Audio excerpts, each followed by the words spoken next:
রাহু গ্রহটি এমন একটি গ্রহ যার প্রভাবে মানুষের জীবনে পরিবর্তন খুব সহজে বা সাডেন আসার সম্ভাবনাটা থাকে। প্রচুর ঘটনা এমন ঘটে থাকে যার প্রভাবে রাহু মানুষের জীবনকে আমূল পরিবর্তন করতে পারে। রাহু বিভিন্ন রকম ভাবে তার ভূমিকা প্রদান করে থাকে জাতকের জীবনে, সেটি সত্য, তম বা রজ, এই তিন প্রকার ভেদে কিন্তু তার গুণাগুণ বা ফলাফল দেওয়ার ক্ষমতা রয়েছে।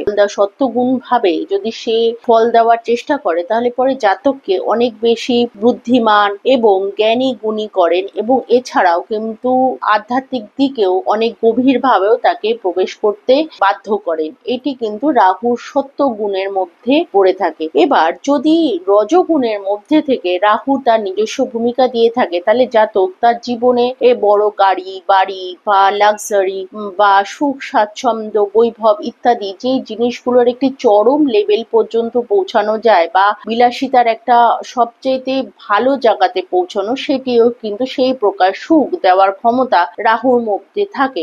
তার সাথে সাথে যদি তামসিক গুণ রাহু প্রদান করে থাকে কোনো জাতককে, তাহলে পরে জাতকের জীবনে কোনো রকম ভাবে মানুষকে ঠকানো, কোনো ইল্লিগ্যাল কাজ করা বা অবৈধ বা অনৈতিক বা অসামাজিক কোনো কাজের সাথে যুক্ত হওয়া বা ঠকে যাওয়া, হতাশাগ্রস্ত হওয়া, এই ধরনের জিনিসগুলো কিন্তু জাতকের মধ্যে দেখতে পাওয়া যায়।